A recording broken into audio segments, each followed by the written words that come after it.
नमस्कार विद्यार्थी मित्रांनो, हे गणित विषयासाठीचं साहित्य आहे।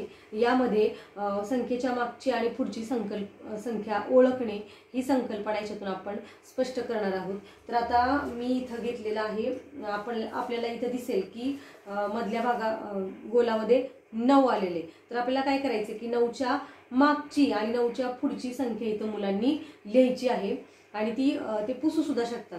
अशा पद्धतीने हे पहिली दुसरीचे मुलं व्यवस्थित हे साहित्य हाताळू शकतात। त्याचबरोबर इथं सुद्धा साहित्य तयार केलेले आहे की याच्यामध्ये मागची पुढची संख्या लिहिलेली दिसते। आता 10च्या पुढची 11 आहे, तर 10च्या मागची संख्या आपण पाहिलं तर ती 9। आता त्याचबरोबर 25च्या पुढची आहे 26 आणि 25च्या मागची आहे 24। अशा पद्धतीने आपण याच्यावरचे स्टिकर बदलून सुद्धा विद्यार्थ्यांच्या संख्यांचा सराव घेऊ शकतो। त्याचबरोबर याच्यामध्ये आपल्याला 4 अंकी संख्यांचं वाचन सुद्धा होईल, त्याचबरोबर इकडं 4 अंकी संख्यांचं वाचन होईल।